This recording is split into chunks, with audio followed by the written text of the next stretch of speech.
it all behind you. I said, take down everything that stands in your way. Don't stop believing it'll work out again, my friend.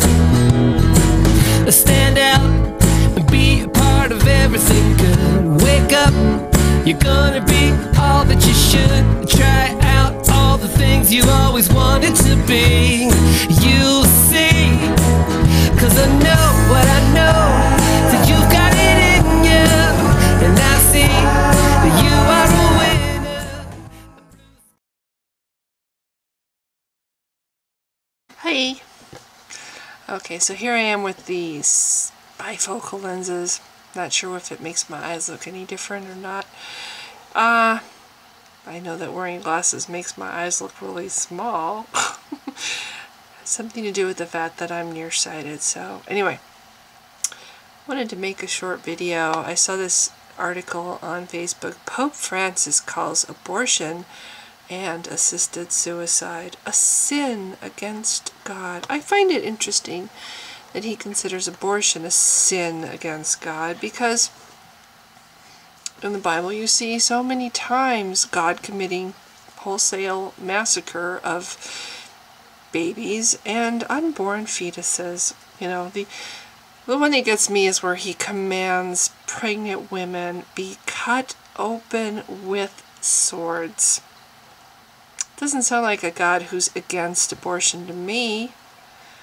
And like the Great Flood, how many fetuses were drowned along with their mothers, their terrified mothers, whose the only thing they did wrong was they were made the way God made them.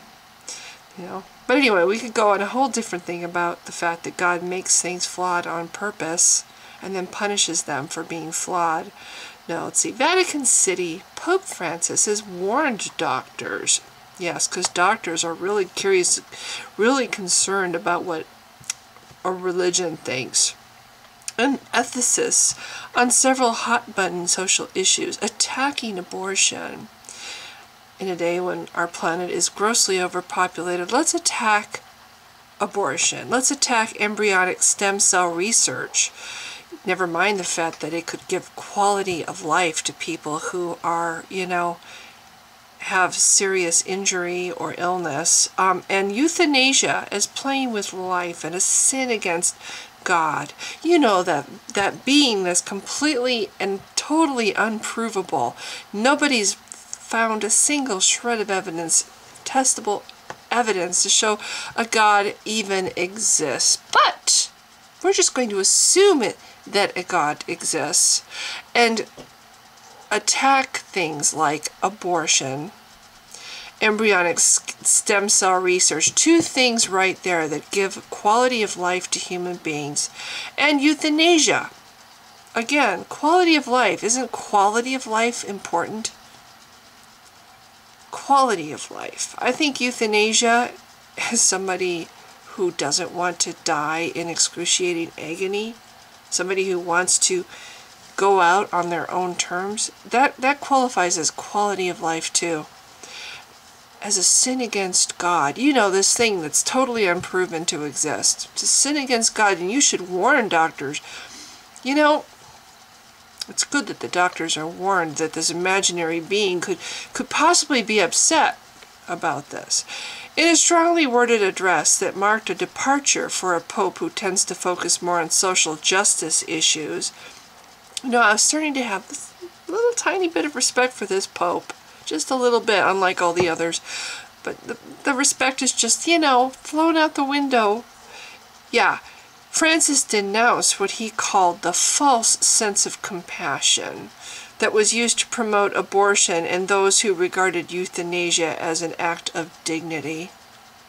Yeah, because dying under the throes of some illness that robs you of your ability to even know who you are or the people around you, and instead to go out like a tortured animal in excruciating pain, that's so much better than choosing to die when you're still you and able to have, you know, I'm sorry, we are living in a time of experimentation with life, but a bad experiment, the Pope told members of the Association of Italian Catholic Doctors at the Vatican Saturday, November 15th. Francis also condemned in vitro fertilization, which he said promoted children as a right rather than a gift to welcome. So I see. So women who don't want babies and want to have, say, oh, I don't know, careers, or maybe they just don't like children, or maybe they're too poor to have children, or maybe they have enough children, those women can't have abortions.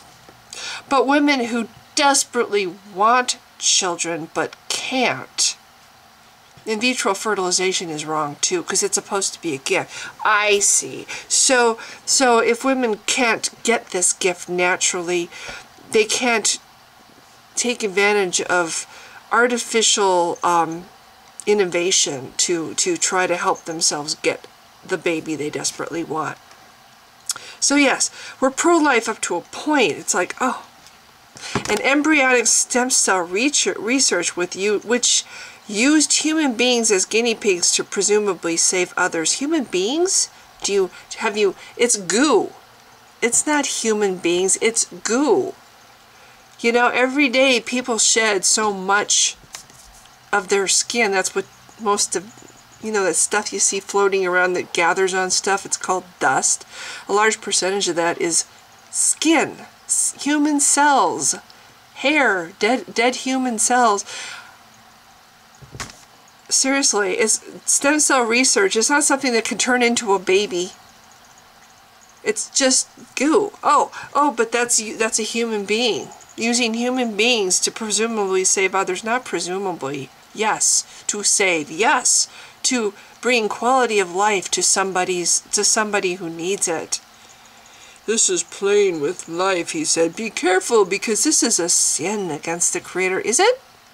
Is there something in the Bible, that little fiction book you guys cling to, that says embryonic stem cell research is bad? Is there something in the Bible that says in vitro fertilization is bad? I don't think there is. I don't think so. So you just kind of make this shit up as you go, which makes you just right up there with Mormonism. You know, when I was a Christian, we criticized Mormons, and we criticized Mormonism because with Mormonism, the current prophet has the direct connection with God, and so whatever the current prophet says actually has more authority than, say, Joseph Smith or whatever. You know, the prophets of old have less authority to Mormons than the newest prophet, because he's got a direct line with God. We used to criticize Mormonism, but apparently Catholicism is the same way. The Pope has a direct line with God, and he personally heard from God directly, because it's not in the Bible. So God must have told him directly that these things are a sin against the Creator, for which there's no evidence whatsoever to show that it exists at all, against God the Creator, who created things this way. And we know this because a book says. Francis has spoken out several times against the assisted suicide movement, which he considers to be a symptom of today's throwaway culture that views the sick and elderly as a drain on society. Usually it's the people who are dying that want to, you know, die with dignity. They want to have some kind of say over how they go. Everybody has to die, but you know, there's such a thing as a good death. Anyway, dying in agony, or dying when your brain is just, you know, having brain cancer, anyway, that will completely change who you are, probably rob you of your identity long before it robs you of your life. Yes, we're talking about the Vatican's top bioethicist recently condemned as reprehensible the doctor-assisted death of 29-year-old American Brittany Maynard, who said she wanted to die with dignity because she was suffering from a terminal brain cancer. This woman did this thinking she would die with dignity, but this is a mistake, said Monsignor Ignacio Carrasco de Paula, I have no idea how to say his name, the head of the Pontifical Pontifical Academy for Life. Maynard, who moved to Oregon to take advantage of the state-assisted suicide law, took a lethal prescription provided by a doctor and died on November 1st after leaving family and friends a final farewell message. The Pope did not mention the Maynard case, but urged doctors to think carefully about their work and take courageous decisions in their care for the elderly, ill, and disabled, while protecting the sanctity of human life. Your work wants to witness by word and by example that human life is always sacred, valuable, and invaluable. I think I said that wrong too. The Pontiff said, and as such it must be loved, defended, and cared for. I'm sorry, but you are right. You have a right to have an opinion, but... And on the subject of suicide, Christianity is the only thing that... I mean, suicide is a symptom of an illness.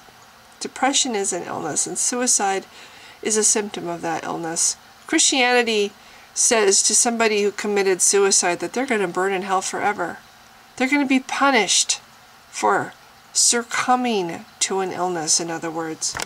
You don't have to burn in hell forever if you have a heart attack. If you succumb to heart disease, you won't be put into hell and made to suffer forever.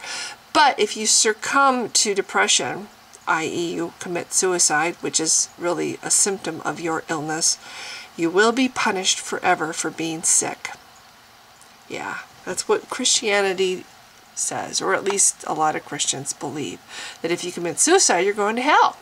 Even though you're mentally ill at the time, and you don't have any judgment because you're mentally ill, you're going to go to hell anyway because, well, you had an illness you didn't ask for and could not help, and so you deserve to be burned forever in hell. Yeah, I just feel contempt about this particular religion. Christianity, and Catholicism is Christianity, whether the Christians, the Protestants, want to believe that or not. Their attitude toward people who are mentally ill, their attitude toward people who are suffering, their attitude toward pro-choice. Oh yes, we want quality of life, but we will force a woman who doesn't want children or can't afford children to not have an abortion. We're going to force her to have a baby against her will. So much for quality of life. And if a woman wants a baby desperately and wants to use artificial assistance from, artificial means, thanks to science, we have those means now, that's wrong too. A woman, if she isn't blessed by the gift of pregnancy straight from God, well, she just has to suffer and be childless. Or maybe she should just adopt one of those many unwanted children that are created when abortion is made illegal. And women are forced to have children they don't want. And children are brought into the world, and one of the first things they feel is that they're not wanted. You think a little baby doesn't sense that? Do you think a little baby is so clueless? Little babies sense things. Little babies know when they're not wanted. And that kind of feeling can stay with you your whole life. That feeling of not being wanted. Especially if that little baby is in foster care and never gets to leave foster care and is basically passed on from foster family to foster family up until they're age 18, and they never really know what it's like to have a family or be loved. There's children like that in the foster care system. There's children that never know what it's like to be loved. There's children that never know what it's like to have a mom and dad for real and be loved for real. Oh, but we want to make it illegal for women to have an abortion. We want all those unwanted babies to be born. All those babies to be born going in from the get-go that they're not wanted. Starting off life being not wanted. We want babies like that. We want more unwanted babies like that. And the ones who want children desperately, either they can have those babies or they just can't have any children at all. I don't like Catholicism because even more than just regular Christianity, it tries to control people. It creates rules. And you can't get a divorce even if you're in an abusive marriage. You can't get a divorce. I've said this before. I had a friend well, I have a friend in New Zealand who had a friend who killed herself, lit herself on fire in a park public bathroom, lit herself on fire because she was feeling so guilt-ridden after her divorce. Her church made her feel so guilt-ridden. They basically ostracized her and made her feel like she was, you know, this horrible abomination in the eyes of God. She killed herself. That's what religion does. That's what Christianity does. That's what Catholicism does. This is a vile poison. And I'm sorry, Pope Francis or whatever, you don't have the right to sit in judgment. You don't have the right to say, well, this is a sin. This isn't a sin, but this is a sin, and I know this, even though it doesn't say so in the Bible. I just know this. God talks to me in my dreams. I just feel inspired by God. I wear a white robe and a fancy hat, so I can say what God thinks is right, what God thinks is wrong, or what God's mind is. I know God's mind. Even though there's no evidence that there is a God, and there's certainly no evidence that if there is a God, it's my God.